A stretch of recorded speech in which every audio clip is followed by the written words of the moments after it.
رب اشرح لي صدري ويسر لي امری واحلل عقدۃ من لسانی یفقہوا قولی۔ دورہ قرآن میں خوش آمدید۔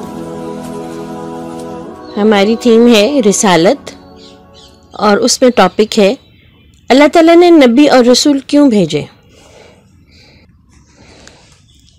پیارے بچوں، آج ہم دیکھتے ہیں کہ دنیا میں انسان کو جن جن چیزوں کی ضرورت ہوتی ہے نا، اللہ تعالیٰ نے ان سب کا انتظام خود ہی کر دیا ہمارے کہے بغیر۔ دیکھیں، جب بھی کوئی بیبی پیدا ہوتا ہے نا تو اللہ تعالیٰ اس کو کتنا سارا سامان دے کے اس دنیا میں بھیجتے ہیں۔ اس کے پاس دیکھنے کے لیے آنکھیں ہوتی ہیں، اللہ تعالیٰ دیتے ہیں نا۔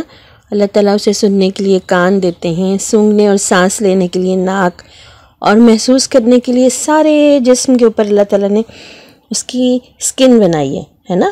چلنے کے لیے اسے پاؤں دیے ہیں، کام کرنے کے لیے ہاتھ دیے ہیں، سوچنے کے لیے دماغ، اور ایسی بے شمار چیزیں اللہ تعالیٰ نے اس کے جسم میں رکھ دی ہیں، چھوٹے سے جسم میں، اور اس کو لپیٹ کے رکھ دیا، ہمیں نظر ہی نہیں آتا۔ وہ دودھ پیتا ہے تو وہ دودھ کیسے ہضم ہوتا ہے، پورے کا پورا ایک سسٹم دیا اللہ تعالیٰ نے اس کی باڈی کے اندر جو اس کا کھانا ہضم کرتا ہے نا۔ وہ سانس کیسے لیتا ہے، پھر کھانا اس کو انرجی کیسے دیتا ہے، ساری چیزیں اس کے جسم کے اندر نا چھپا کے رکھ دیں۔ یہ ساری چیزیں اسے چاہیے تھی نا اس دنیا میں زندگی بسر کرنے کے لیے۔ یہ تو تھی اس کے جسم کے اندر کی چیزیں جو اللہ نے اسے دے کے بھیجی۔ پھر جس دنیا میں وہ پیدا ہوا وہاں پہ بے شمار چیزیں اس کے لیے ایسی رکھ دیں جس کی اسے ضرورت تھی۔ ہوا ہے، روشنی ہے، گرمی ہے۔ گرمی ہمیں چاہیے ہوتی نا، مطلب ٹھنڈ سے مر جائیں اگر گرمی سورج میں گرمی نہ دے۔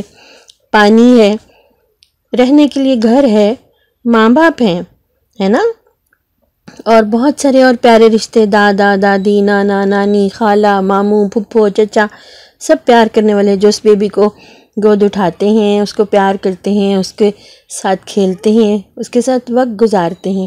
یہ سب چیزیں چاہیے نا اسے اچھی زندگی کے لیے۔ جیسے جیسے کوئی بیبی بڑا ہوتا جاتا ہے اس کی ضرورتیں بڑھتی جاتی ہیں، اور اس کی ضرورتوں کو پورا کرنے کے لیے ہر قسم کا سامان اس دنیا میں اس کے لیے اللہ تعالیٰ نے بغیر کہے، بغیر آرڈر کیے مہیا کر رکھا ہے ہر جگہ۔ ایسا لگتا ہے جیسے زمین اور آسمان کی ساری طاقتیں مل کر اس بچے کی پرورش اور اس کے لیے خدمت کا کام کر رہی ہوں۔ تھوڑا سا اور آگے دیکھتے ہیں۔ پھر دنیا میں کام کرنے کے لیے، زندہ رہنے کے لیے، اچھی اور کامیاب زندگی گزارنے کے لیے جیسی جیسی صلاحیتیں چاہیے وہ بھی سب اللہ تعالیٰ نے انسان کو دی ہیں۔ جیسے جیسے بیبی بڑا ہوتا ہے اس کے جسم میں زیادہ قوت طاقت آتی ہے، وہ اسٹرانگ بنتا جاتا ہے نا۔ اس کی عقل میں بھی اضافہ ہوتا ہے، اس کی سمجھ میں بھی۔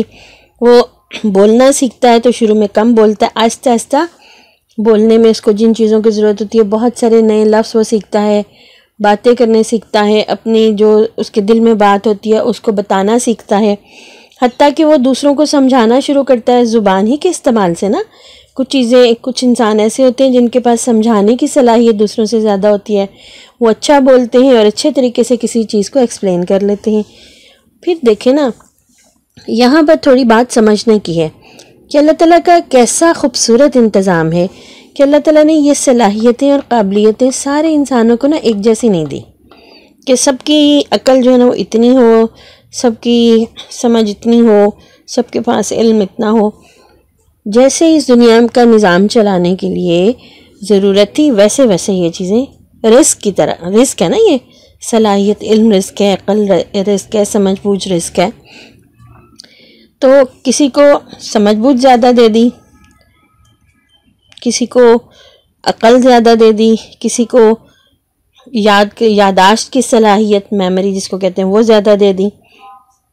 کچھ لوگوں میں جسمانی کام کرنے کی زیادہ صلاحیت ہوتی ہے، کچھ اور زیادہ بھاری کام کر سکتے ہیں، کچھ زیادہ ذہنی کام کر سکتے ہیں۔ کچھ پروفیشن ایسے ہوتے ہیں جس میں ذہانت اور عقل کی قوت دوسروں سے زیادہ ہوتی ہے۔ کچھ لوگ ایسے ہوتے ہیں جنہیں اللہ تعالیٰ نے نا اس طرح کی صلاحیت دی ہوتی ہے کہ وہ کسی فوج کو اپنی عقل سمجھ سے چلا سکیں۔ سپہ سالار ہوتے ہیں، یعنی کہ وہ ایک فوج کو لیڈ کر سکتے ہیں۔ کچھ اچھے حکمران بن سکتے ہیں، کچھ کے اندر بولنے کی غیر معمولی صلاحیت ہوتی ہے، وہ کسی کو بول کے کوئی بات بہت اچھی طرح سمجھا دیتے ہیں، وہ ٹیچر ہوتے ہیں نا۔ تو بعض میں لکھ کے اپنی خیالات کا اظہار اور دوسروں کو سمجھانے کی صلاحیت ہوتی ہے. ایسے لوگ کتابیں لکھتے ہیں.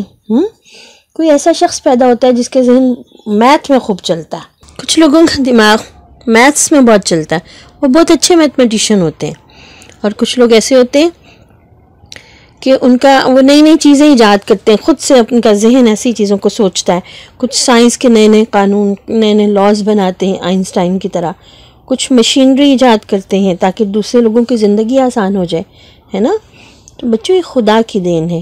کوئی شخص اپنے اندر خود یہ قابلیتیں اور صلاحیتیں پیدا نہیں کر سکتا. نہ ہی بعض اوقات تعلیم سے پیدا ہوتی ہے, اور نہ ہی بعض اوقات ٹریننگ سے پیدا ہوتی ہے. یہ پیدائشی طور پر اللہ تعالیٰ نے ہر انسان کو دی ہوتی ہیں. وہ اپنی حکمت سے جس کو چاہتا ہے جو قابلیت عطا کرتا ہے. کسی کو ایک, کسی کو دو, کسی کو بہت ساری, اور کسی کو بعض اوقات ذہنی صلاحیتیں نہیں دیتا تو جسمانی صلاحیتوں سے مالا مال کر دیتا ہے. ہم اس بات پہ تھوڑا سا غور کریں نا تو ہمیں سمجھ آئے گی کہ انسانی زندگی کا نظام چلانے کے لیے کسی شہر کا, کسی ملک کا, زیادہ سارے ملکوں کا بھی جن قابلیتوں کی, جن سکلز کی ضرورت ہوتی ہے نا, وہ زیادہ انسانوں میں پیدا کی جاتی ہیں. اور جن چیزوں کی ضرورت کم ہوتی ہے وہ صلاحیتیں کم آدمیوں میں پیدا کی جاتی ہیں. سپاہی یا سولجرز یا آرمی کی آفیسرز بہت سارے ہوتے ہیں, لیکن انہیں لیڈ کرنے والا چیف آف آرمی اسٹاف یا چیف آف ایئر مارشل ایک ہوتا ہے نا.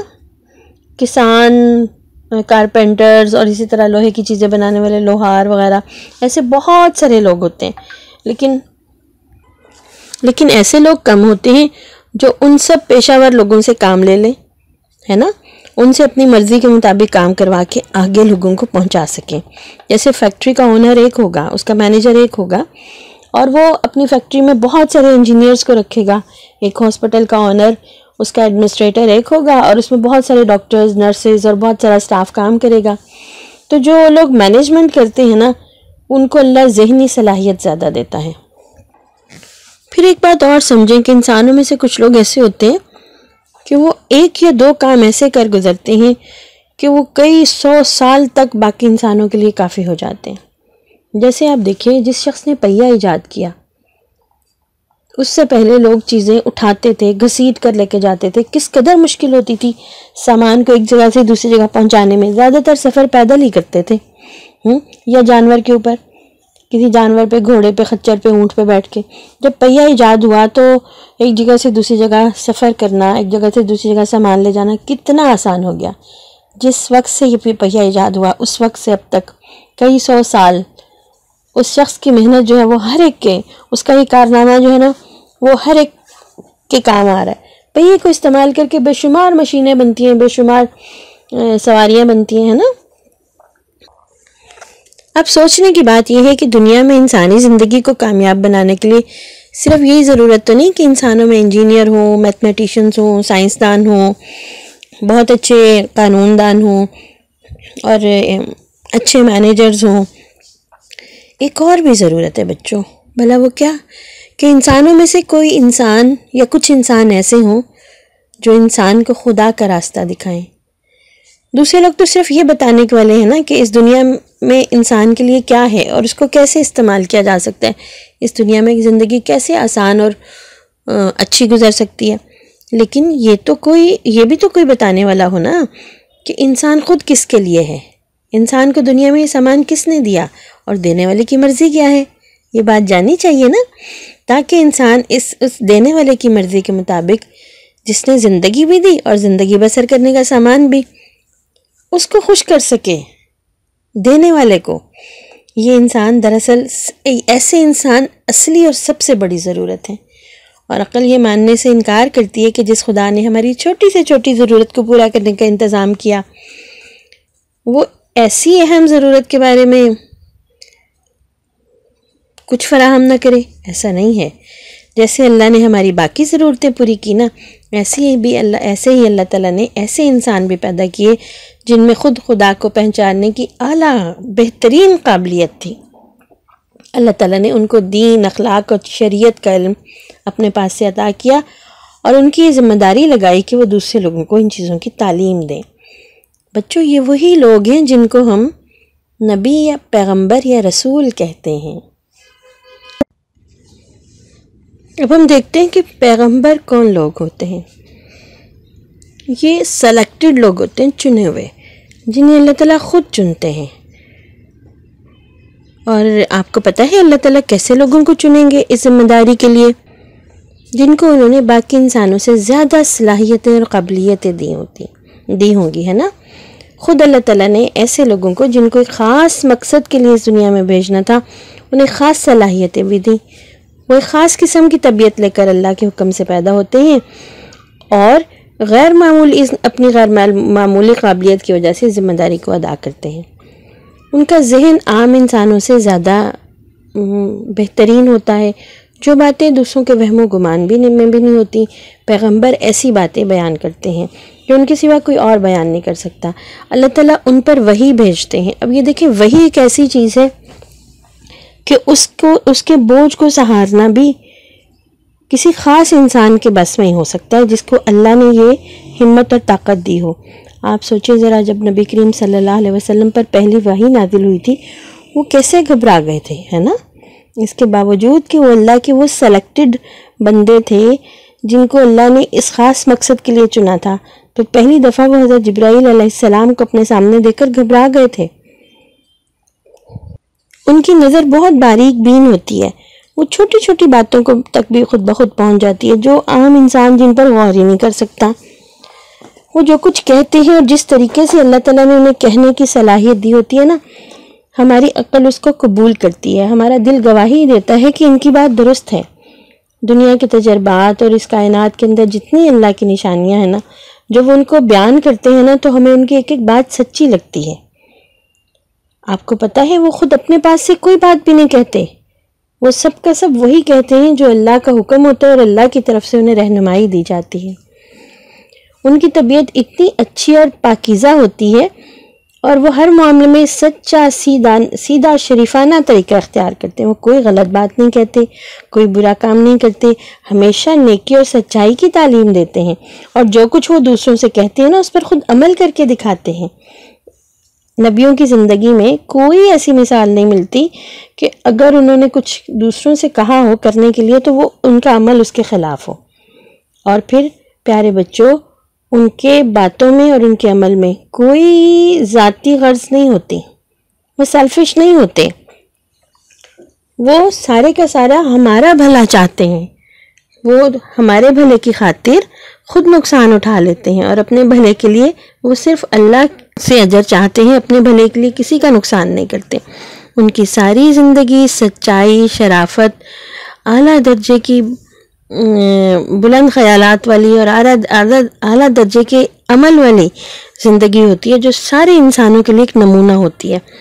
انبیاء کی زندگی میں، پیغمبروں کی زندگی میں ڈھونڈنے سے بھی کوئی عیب نظر نہیں آتا، کیونکہ اللہ تعالیٰ نے انہیں گناہوں سے پاک بنایا ہوتا ہے، وہ معصوم ہوتے ہیں، ان سے گناہ اس لیے سرزد نہیں ہوتا تاکہ جو تعلیم اللہ تعالیٰ کی طرف سے وہ لے کر انسانوں کے سامنے پیش کر رہے ہیں، اگر وہ ان سے کوئی غلطی سرزد ہو جائے گی تو سارے انسان اس دین سے، اس تعلیم سے بھی بدزن ہو سکتے ہیں جو وہ لے کر آئے۔ تو اللہ نے انبیاء کے لیے انتظام کیا کہ انہیں گناہوں سے پاک بنایا، معصوم بنایا۔ سورہ آل عمران کی آیت نمبر 33 میں اللہ تعالیٰ بتاتے ہیں، ان اللہ اصطفیٰ آدم و نوحا وآل ابراہیم وآل عمران علی العالمین۔ اللہ تعالیٰ نے چن لیا کسے؟ حضرت آدم کو، حضرت نوح کو، حضرت ابراہیم کی اولاد کو، اور آل عمران یعنی عمران کی اولاد کو، تمام جہانوں میں سے ان لوگوں کو سلیکٹ کر لیا۔ کس لیے؟ تاکہ ان میں نبی اور رسول بھیجیں، انہیں نبی اور رسول بننے کی ذمہ داری عطا فرمائیں۔ یہ بات بھی سمجھنے کی ہے کہ تمام کے تمام انبیاء انسان تھے اور مرد تھے، کسی عورت کو اللہ نے نبی نہیں بنایا۔ نبیوں کی طرف اللہ کی طرف سے وحی کی جاتی ہے۔ کوئی ایسا شخص، خواہ وہ کتنا ہی باشعور، عقل مند اور ذہین کیوں نہ ہو، جس کی طرف اللہ کی طرف سے وحی نہ کی جائے، وہ نبی نہیں ہو سکتا۔ کوئی خود سے بھی نبی نہیں بن سکتا۔ یہ منصب صرف اللہ تعالیٰ ہی عطا کر سکتے ہیں، جیسے ہم نے پہلے بات کی کہ اللہ تعالیٰ ایسے لوگوں کو چن لیتے ہیں انسانوں میں سے جن سے اس نے یہ کام لینا ہو۔ اور یہ بات بھی ابھی ہم نے دیکھی کہ نبی اور رسول پیغمبر جو ہوتے ہیں وہ معصوم ہوتے ہیں، گناہوں سے پاک ہوتے ہیں۔ تو پیارے بچوں، آج ہم نے اس میں ایک آیت سنی ہے نا، ہم اس کو یاد کریں گے انشاءاللہ۔ اور دوسری بات ہم نے یہ سمجھی ہے کہ اللہ نے انسانوں کی ضروریات کیسے پوری کی، اور سب سے اہم ضرورت کیا تھی۔ ذرا کمنٹ سیکشن میں بتائیں نا کہ انسانوں کی سب سے اہم ضرورت کیا ہے جس کے لیے اللہ نے نبی یا رسول بھیجے۔ کون کون بتائے گا ذرا جلدی سے کمنٹ سیکشن میں۔ تو اس کا باقی حصہ انشاءاللہ ہم کل دیکھتے ہیں۔ تو آج کے لیے اتنا ہی، کل ملتے ہیں پھر انشاءاللہ۔ السلام علیکم ورحمۃ اللہ وبرکاتہ۔